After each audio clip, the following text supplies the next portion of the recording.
Hey folks, this is JR with DIY Prepper.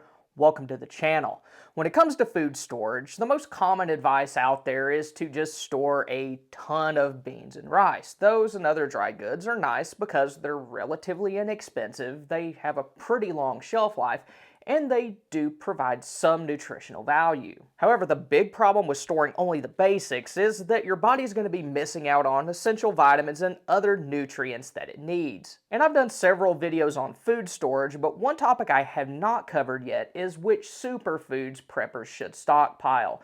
Superfoods are nutrient rich and they're beneficial for your overall health and well-being.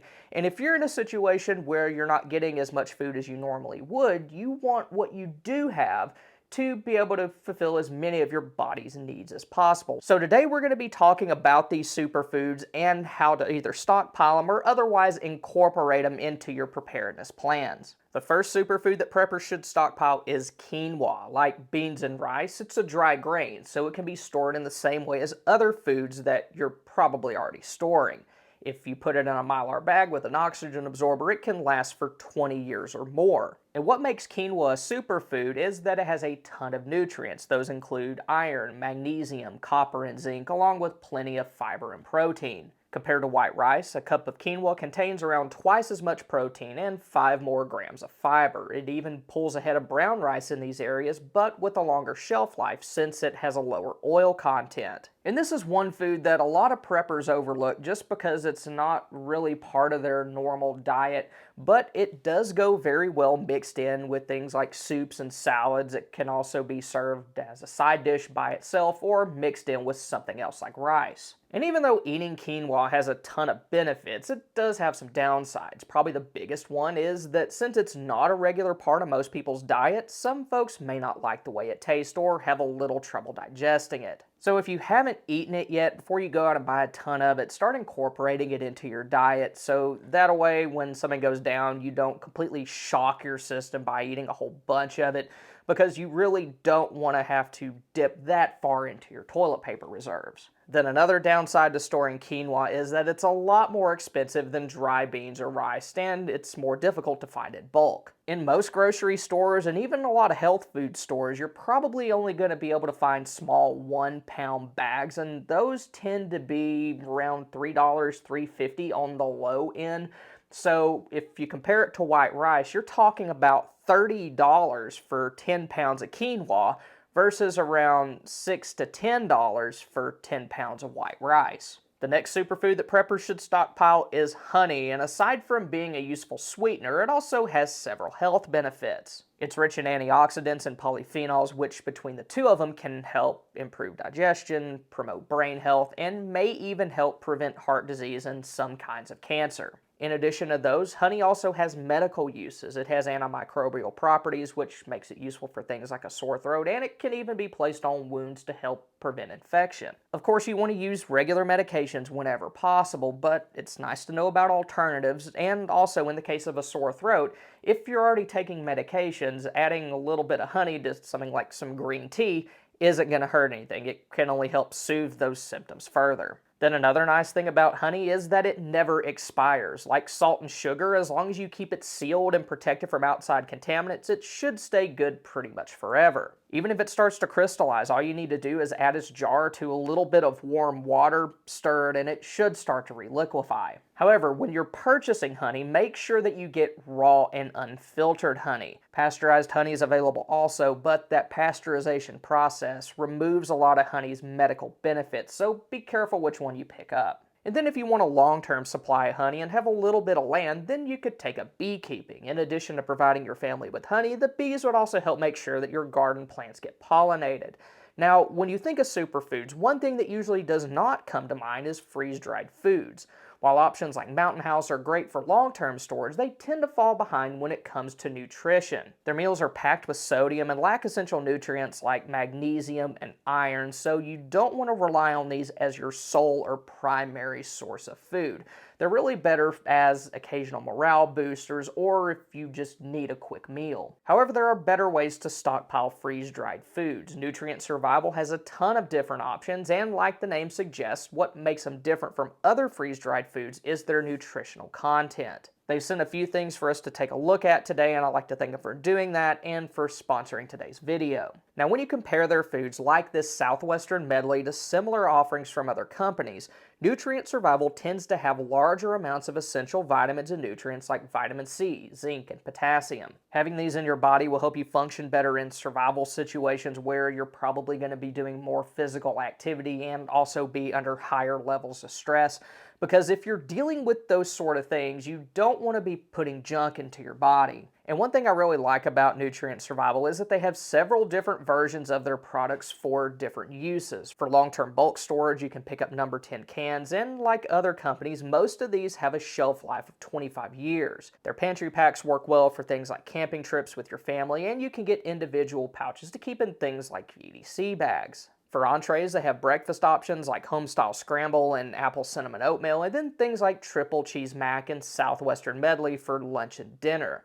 Then aside from those, Nutrient Survival also has smoothies that you can get in chocolate and vanilla flavors, and those can act as meal replacements. You can also get individual ingredients like powdered eggs and powdered milk that can either be used by themselves or to supplement other foods. For example, their powdered milk can go with their chocolate grain crunch to turn it into a cereal, or added to coffee as a creamer. Nutrient Survival also has drink mixes that you can add to your water to give it a little extra flavor along with some vitamins. These come in flavors that you may expect like mixed berry and lemon lime, but they also have other drinks like immune boosters and even coffee. One thing though that I really like is their nutrition ready to eat packs. Each of these has an entire day's worth of individually packaged food items, including meals, snacks, and drinks. They have 3 different options, each with a different selection of foods, and I think those would be really good to keep in your bug out bag as a replacement for MREs. But if you want to get a variety of entrees, snacks, and drinks, the best way to do that is to pick up one of their bug out go bags. They have several versions of these that each come with their own unique selection of items, and I've partnered with them to come up with the DIY Prepper Go Bag. It comes with Nutrient Survival's Hearty Lasagna, Triple Cheese Mac, Hearty Apple Cinnamon Oatmeal, creamy chocolate shake, and peanut butter bar meals. Lasagna is one of the best meals to have in freeze-dried form, and this one is a lot better from a nutritional standpoint than other options. Then, both my son and I like mac and cheese, so that's why that's in there. Oatmeal's always a good choice for breakfast, and the chocolate shake and peanut butter bar meals work well if you need something to eat on the go. This, like their other go bags, should have plenty of food to get you through the first 72 hours of a disaster, and comes in a 10-liter dry bag to protect your food inside. And if you pick up my DIY Prepper Go bag, you'll also get a ferro-rotted striker, and it actually works very well. Then, like other emergency foods, Nutrient Survival stuff is very easy to prepare. Things like meal replacement bars and cookies can be eaten straight out of the package, and smoothies just need to have water added to them. And for other things like entrees and eggs, all you need to do is boil the specified amount of water and then add the food to it. If you have something like this JetBoil system, then you can have food ready in around 10 to 12 minutes. So their stuff is going to be a lot faster and easier to prepare than beans and rice, and it's also going to be a lot lighter than canned goods. If you think that you may want to check out Nutrient Survival, then you can use the links in the description below, and if you use this code, then you can get 15% off your order. The next superfood that preppers should stockpile is peanut butter. Peanut butter is a balanced source of energy and provides 4 macronutrients: carbohydrates, protein, fiber, and fat. And the fats that it provides are generally healthier ones like oleic acid. Another good thing about peanut butter is that it does not require any preparation to eat. You can slap it on a piece of bread or a cracker and eat it that way, or if you don't have any of those, you can just eat it by the spoonful straight out of the jar. The other day I was doing yard work and I didn't want to take a break for like an actual lunch, I just wanted to get it done. So I went inside, ate an apple, and then took a big scoop of peanut butter out of the jar, ate that, and that held me over until I was done. And since it doesn't require any preparation, that makes it an excellent choice for new preppers who may not have things like off-grid cooking options or just may have limited fuel for them. The main downside though to stockpiling peanut butter is that it has a much shorter shelf life than other prepper storage foods. Like most commercially packaged varieties may last anywhere between 6 months to 2 years, and the organic versions are going to be on the lower end. Then also you want to keep in mind any allergies that may be in your household. If you're allergic to it, obviously stay away from it. But if any of your loved ones have really severe reactions, just be aware that sometimes those may be triggered even just by smelling it if it's in the same room. Then along that same vein, the next superfood preppers should have is nuts. Almonds are considered to be one of the healthiest due to their high amounts of antioxidants, fiber, and protein, but other things like cashews and walnuts are beneficial as well. However, like peanut butter, nuts will have a pretty short shelf life compared to more common prepper staples. The main reason for this is their high oil content, which can cause them to go rancid, similar to brown rice, and then they could also start to grow mold or bacteria since they aren't truly dry. Depending on the variety, they could last for around a year in the freezer and around 2 years in a Mylar bag. But if you have some land or even just a yard, you could get around this by growing a nut-bearing tree. When I was growing up, my great-grandparents had a pecan tree in their backyard, and we would snack on that whenever we went over there. And from what I remember, that thing was producing fruit all the time from when I was an itty-bitty kid as far as I can remember, all the way to the time when I was in high school when the family eventually sold that house. The next kind of superfood that preppers should stockpile is berries. Things like blueberries, raspberries, and blackberries are chock full of potassium, magnesium, fiber, and vitamins. You can find freeze-dried strawberries, raspberries, and blueberries in number 10 cans, but stockpiling them that way is going to get expensive very fast.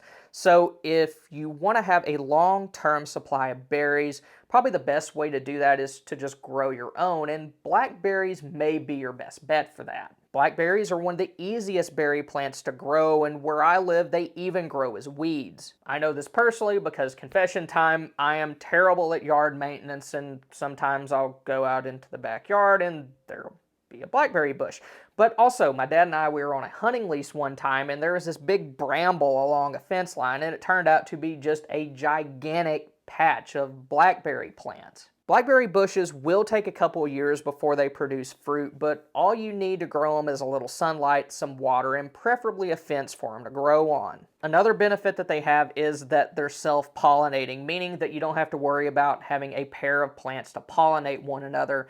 But if you have a long enough fence or trellis, there's really not any reason to not grow multiple plants. The next superfoods that preppers should know about are sprouts. These aren't really something that you can stockpile outright, but you can stockpile their seeds. You can find 1-pound bags of seeds online, and one of those should last you a while. Sprouts have a ton of fiber and protein, and they also can help promote cardiovascular and digestive health, and what's nice about them is that they're easy to grow. There's a few ways to do this, but probably the easiest is to put them in a mason jar, add some water, rinse them off, change out that water occasionally, and then in around 4 days or so, you'll have something that you can eat. However, if you plan on adding sprouts to your preps, you do need to keep a couple of things in mind. First, germination rates of seeds will decrease as they get older. So even if you're storing them in like a Mylar bag with an oxygen absorber, you want to use those and rotate through them to prevent any seeds from getting too old. Then, since sprouts are usually eaten raw, they can cause food poisoning.